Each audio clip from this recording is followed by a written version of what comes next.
Our evaluation was a review of all the published scientific literature on glyphosate, and this was done by the world's best experts on the topic that in addition don't have any conflicts of interest that could bias their assessment.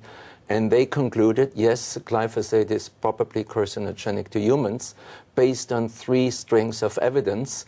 That is clear evidence for cancer in experimental animals, limited evidence for cancer in humans from real-world exposures of exposed farmers, and also strong evidence that it can damage the genes from any kind of other toxicological studies. Why is not glyphosate banned, considering these findings, which are damning?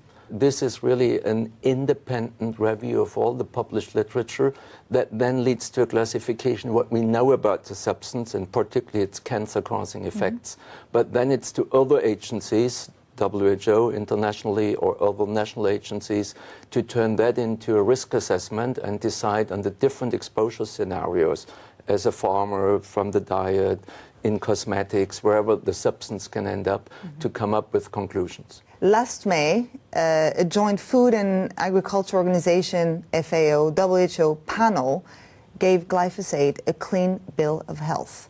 Why this change of heart? Our classification of the cancer hazards of glyphosate still stand. We are the authority to classify cancer substances worldwide for WHO.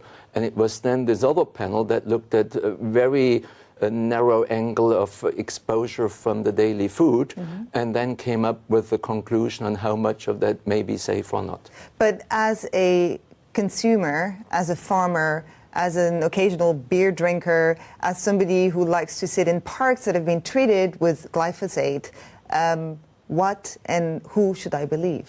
I think it is important to understand the literature that our assessment that glyphosate can cause cancer in humans still stands.